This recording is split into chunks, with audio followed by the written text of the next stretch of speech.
What is up, parties, and welcome back to my channel. So today I am 38 weeks. I'm 38 weeks and 2 days. So I am recording this quick video.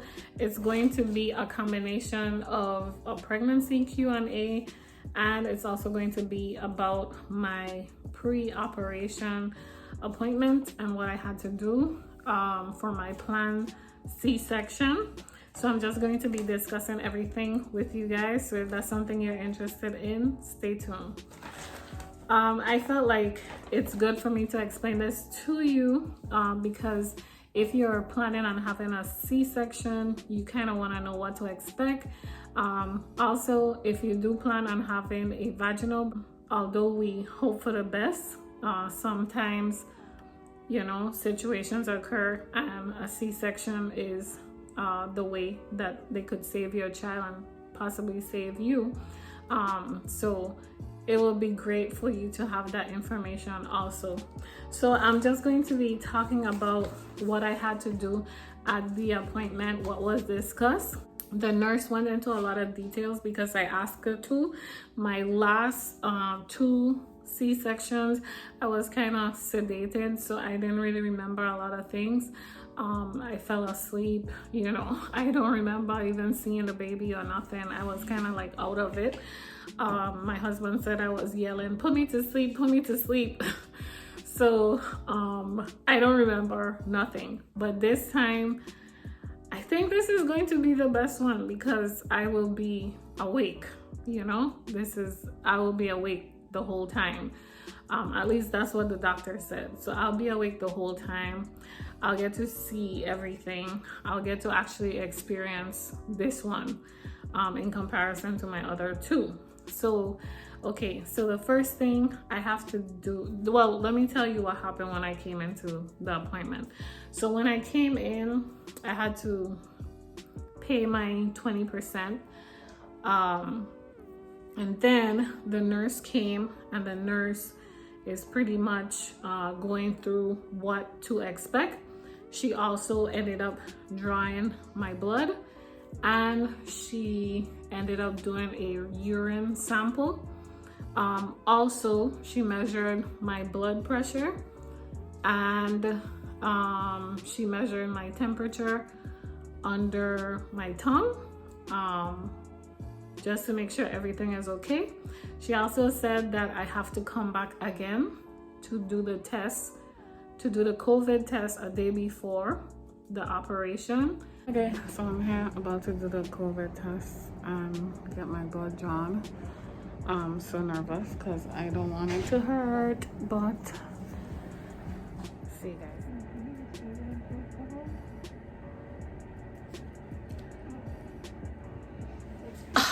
And I also have to do some more blood work just to be sure that, because I guess she said it was too soon and the blood expires, so she wants to do the blood work closer to when I have the operation.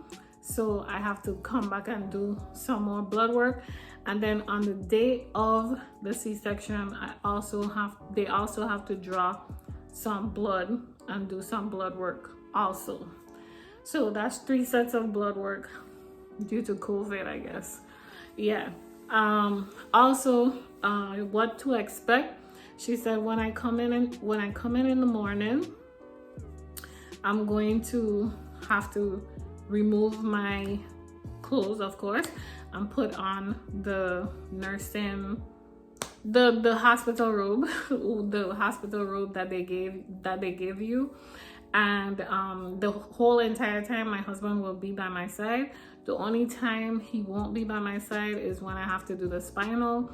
And the spinal, of course, is when they put the needle in your back to numb you from like your ribs down for the surgery, so that you don't feel any pain and all that stuff. Now, she said prior to doing the spinal, I have to get the catheter in, which is what's going to collect my pee. Gross. And she says it's gonna be a little uncomfortable and I have to be awake to do it. And the reason why I have to be awake to do it is because It is gonna be pretty difficult to try to do it while my legs is like dead, you know, and I won't feel if it's uncomfortable if they put it in while I'm like completely numb. So it's actually better to put it in, at least then I could feel and I'll be like, ouch, that hurts, you know. If they put it in while I'm like completely numb, it's like, eh, you know. Okay, so that's the explanation she gave. And also they're gonna give me the IV just in case, so I can have my IV. All of this happens before the spinal. Then when I do the spinal, they're gonna take me into the room when my legs is like numb or whatever. They take me into the surgery room, and then the surgery begins. So when the surgery begins, the doctor is going to go in there, slit. It's 4 layers to the skin, so he's gonna go through the 4 layers to get to the baby. And then when he gets to the baby, he pulls him out, and the pediatrician takes him, and the respiratory doctor takes him also, and they check his breathing, they check how the baby's well-being. They'll show him to me, my husband get to go with him or whatever, and then they'll continue to like sew me back up and make me brand new again. And then I will, after that, I go to the recovery room where I'll be there chilling for a little bit, still awake, still conscious, until feelings come back in my legs. And once feelings come back in my legs, they're gonna take me to the room that's near like the nursery, where I guess I feel better. I recover. Yeah, I recover from everything, and I'll just be there, and my husband gets to be by my side, and everything will be great. Before I do the C-section, there are stuff that they recommend that I do. So the night before, I have to take a shower with my regular soap, and they gave me like a bottle of soap that I have to just wipe my stomach with. She recommended that I don't shave prior to the surgery. That way I don't cut myself or whatever, just leave them do it. So I'm not going to shave. I'm just going to leave them take whatever they need to take off, because she also said like when they're doing the catheter and all that stuff, they also like shave the area or whatever where they're gonna cut, make the incision. So I have to rinse just my stomach with that area and pat it dry the night before. And I also have to do it the morning of the surgery, like before I get to the hospital, take a bath with my regular soap, rinse off, and then wash my stomach with the soap that they gave me, and then dispose of the soap. Then I also have like recommendations of like what time I have to come and where I have to go. And they also say, like they said, depending on your procedures, you may be instructed to wash with a specific antibiotic soap, which is the soap that I was given. They said do not apply lotions, perfume, powders, oil, nail polish, or deodorant. You may brush your teeth and rinse your mouth. Do not eat or drink anything after midnight, the night prior to your procedures. Do not take aspirin, Advil, Motrin, or any prescribed blood thinners. Do not bring cash or valuables. Do wear comfortable, loose fitted clothes. So you have to like come as you are pretty much to do the surgery. And she also discussed with me like after the surgery that I'll have to do some deep breathing and stuff, and what's going to be good for me. She also said that they might give me one of these. I don't know if y'all could see it, but it's one of those breathing things, so that you could practice your breathing. It's called a spirometer.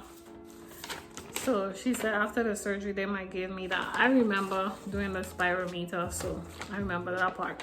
Pretty much it. That's all that was discussed at the pre-operation appointment. So I pretty much know what to expect going in to get the baby. I'm so excited. Y'all don't even know how excited I am. Anyways, moving right along, I have some questions that y'all ask, so I'm going to answer them right now in this same video. Let me get my iPad and I could go ahead and answer y'all question.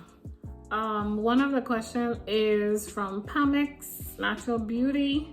She asked me if I have an appetite, or do I feel full all the time? I do have a appetite. For most of my pregnancy, I didn't really have an appetite, but I know I had to eat, so I was just eating because I know that I am supposed to eat. But now my appetite is back and I could eat like crazy, and I always feel hungry, but I'm trying not to like pick out. Like, I know I ate, so I know I'm not supposed to be hungry. So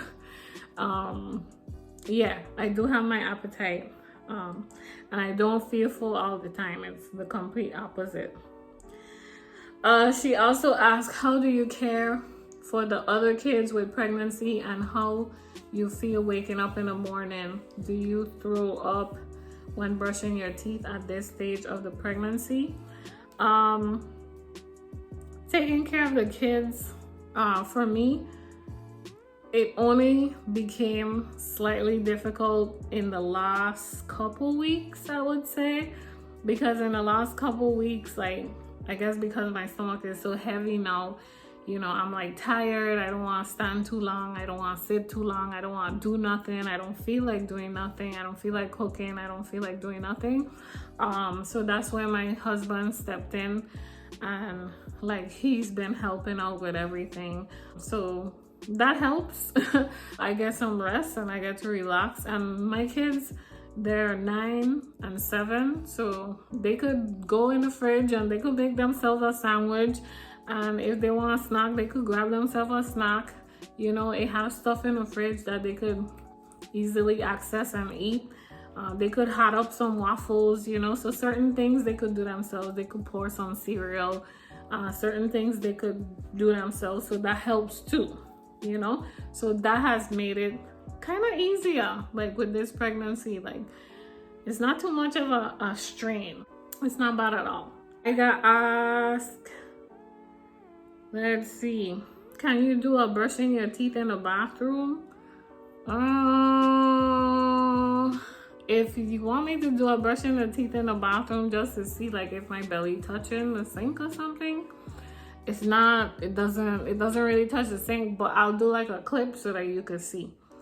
You also asked maybe you could do sitting for dinner at the dinner table. I have a clip for that. I'll insert it here so that you could see. And I got asked how much I weigh. I weigh 172 pounds. That's how much I weighed last week also. The week before that, I weighed 174. And then I'm back to 172. My pre-pregnancy weight was 152, if you wanted to know that also. And someone else asked, how much centimeters is my amniotic fluid? Right now it's 8.9. And normal is like 7, so that's good. It's almost normal. And yeah, that's pretty much it for all the pregnancy questions that y'all had. Thank you so much for asking your questions. I try my best to answer your questions in the comments, but sometimes I do little videos and I answer your questions just for fun. So that's about it. I hope you guys enjoyed this video. I hope it was very informative for you guys. If you're not subscribed to this channel, be sure to click that subscribe button. I have lots of more great content coming up, so stay tuned for that. I'll see you guys in the next one. Bye.